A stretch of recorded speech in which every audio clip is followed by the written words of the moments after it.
今天我要做一个全网前所未有的测评。我觉得这个视频呢可能会因为我用词而遭到限流，但是呢这是事实。我今天要品到的是全世界酒圈里面最有名的中国葡萄酒，那就是敖云，而且是2020年的全系列。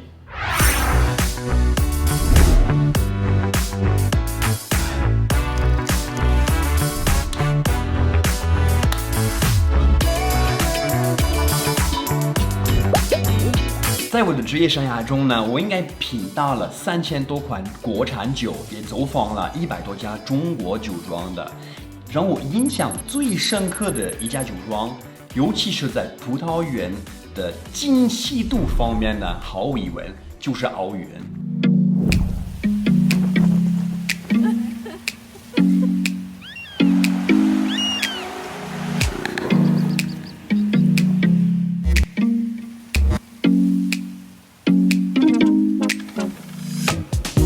敖云的故事始于2000年代末，当时法国 LVMH 集团想趁这个中国葡萄酒的崛起，在国内打造一个世界级的葡萄酒。在这里呢，顺便提醒一下大家呢，可能很多人知道 LVMH 这个集团是通过他们的奢侈品品牌，但其实呢，这个集团呢也是在葡萄酒与烈酒行业里面的巨头。他们旗下呢拥有比如说明月香槟、庞普里农香槟、凯歌香槟、库克香槟、轩尼诗、白兰地、白马庄、低性庄、苏格兰威士忌、阿尔贝格。在2000年代末 ，LVMH 集团邀请了一名澳大利亚的酿酒师来到中国寻找理想的地方，为了酿造一个世界一流的红葡萄酒。那么对焦他呢，花了4年的时间，走访了中国所有的葡萄产区呢，还安装了300个气象台来收集和分析每一个地方的气候数据。最终 ，LVMH 选择了中国西南方的湄公河上方的山坡，那边的葡萄园是属于全世界最高的葡萄园之一的，有一些高达差不多3000米的海拔。敖云的葡萄园呢有28公顷啊，分布在4个村庄：西东村海拔2200米，思农村在2300米。朔日村2500米，以及酒窖所在地的阿东村在2600米。管理团队还把这些葡萄园呢划分成35个不同的风土，还分成314个地块，在后面再细分成727个微地块。敖云的首个年份呢是2013年的，我最近呢在网上呢看到有流传一个2012年的酒标。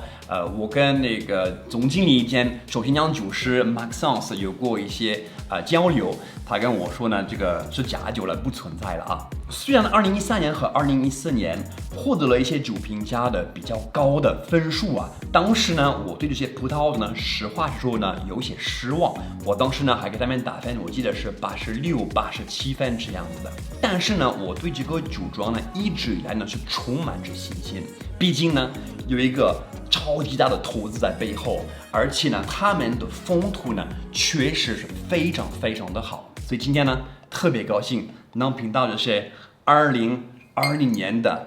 酒。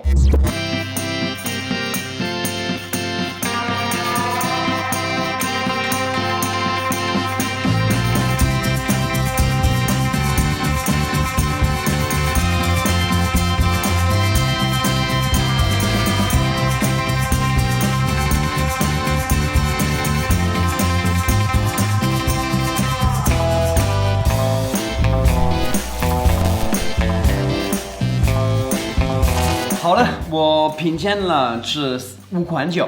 我品了2次，中间呢隔开了2个小时，为了给每一款酒呢一点醒酒的机会。所以这款干白呢是一个来自阿东村的，阿东村呢是他们海拔最高的葡萄园，在2600米的一个海拔，是他们的酒庄的所在地。它是用100%的霞多丽酿造的。它颜色非常的浅，我觉得这款酒呢，对我来说呢，最突出的是它的咸味，它有很浓的这种海盐的香气。除了这个以外呢，我这里有一些不是那么熟的菠萝的香气，黄皮果的、白色的杏仁的香气。它的酒体呢并不饱满，它是一个中等甚至偏轻的酒体，这个是挺让我出乎意料的。我以为会比较肥一点，但是这并不是，相当的轻盈的 pH 值很低的，是差不多3.0几好像的，所以也就意味着呢酸度很高，但实际上呢就是感觉还是很柔和。我特别喜欢它的这种很细腻的、很轻飘飘的质感，它的回味呢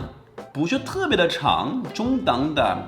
长度的，但是呢非常的干净利索，然后带有刚才我说的这种鲜美感。如果给它打分的话呢，我给它一个92分吧，92分吧。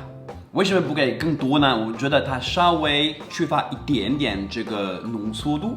复杂性也不是太高，但是呢是一个很漂亮的、很优雅、非常平衡的白葡萄酒。好，我们试一下他们的同一个村的阿东的单一村的红酒。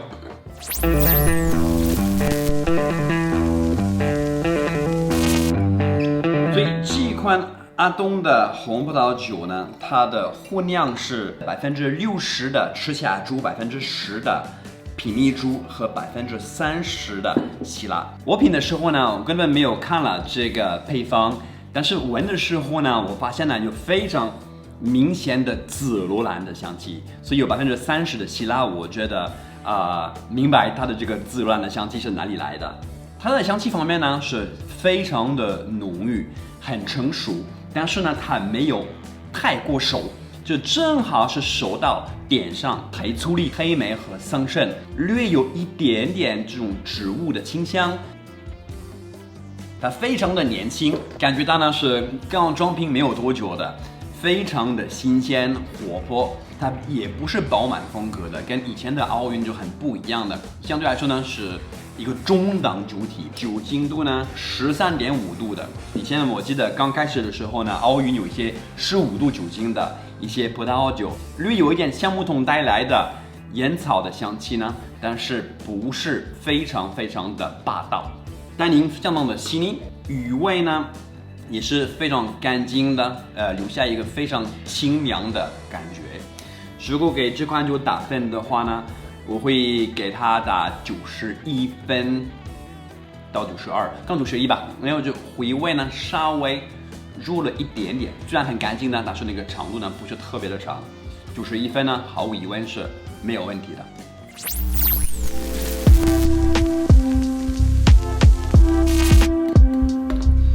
斯农的海拔呢略高一点点，就2300米的平均海拔。这款酒呢，它是81%的赤霞珠，10%的品丽珠和9%的希腊，所以它的赤霞珠的比例呢会更高一点。斯农呢比阿东相比呢，感觉更加成熟一些，它的黑果更加的熟，有很多的乌梅、黑莓，有一些甘草的味道，还有我觉得还有一些巧克力的印子。在口腔中呢，它的植物的味道呢略多一点点，但是因为它更加成熟，所以呢它是平衡的非常好，不会觉得它很生轻，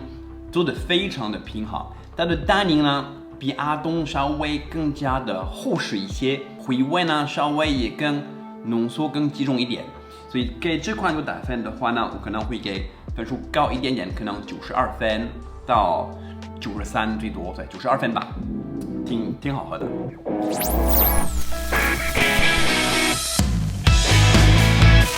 所以西当呢是他们的海拔最低的葡萄园，在2100米的，也是他们最热的葡萄园。他们这边的赤霞珠有时候呢会比阿东早熟8个星期，就是差不多2个月的时间的。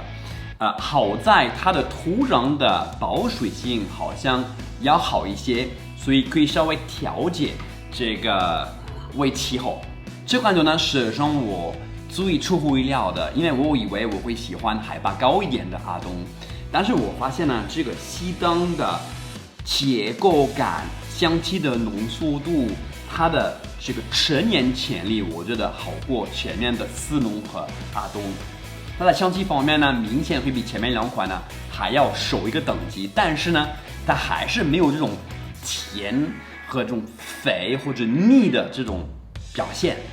非常的漂亮的这种很熟的海果的香气，一些甘草，一些蛇末，一点点烟草的香气。它在口腔中呢，非常的浓缩，非常的集中，而且它的单宁非常的强劲，很有结构感的，非常的有肌肉感的一款红酒，回味也很长，而且跟其他2款相比呢，我觉得略带有一点矿物感，有一些湿石头的，有一些碎石那种打磨的这种石头的表现，回味很集中，非常的漂亮。我觉得这款酒呢，放个20-30年绝对没有问题，所以这款酒呢是这3款酒里面对我来说最好的，我会给它94分，绝对没有问题。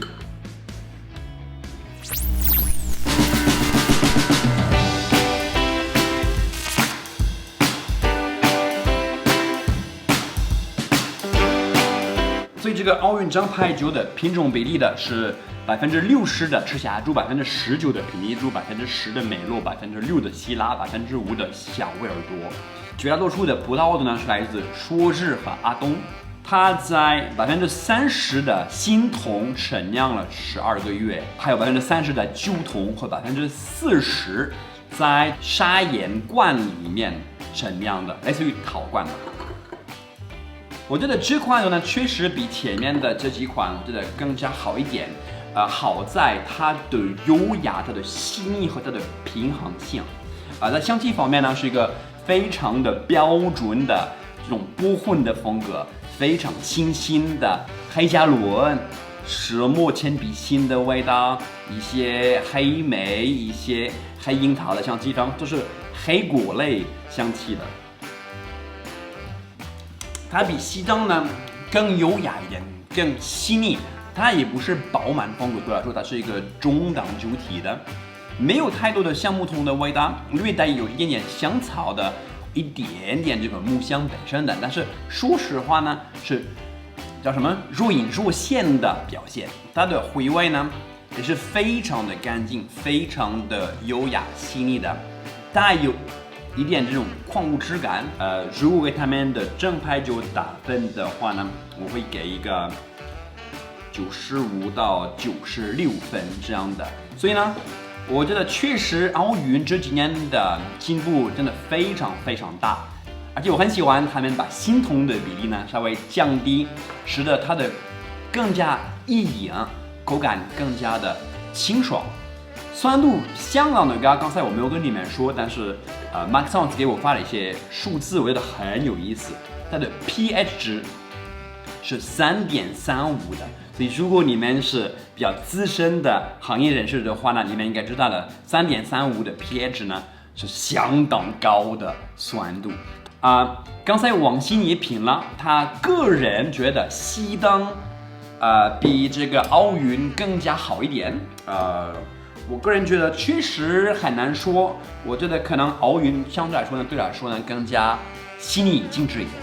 好，如果你们品到了这些酒呢，你们就可以给我评论一下，留言告诉我你们的自己的感受，看看你们的评分，你们的判断是不是跟我一样。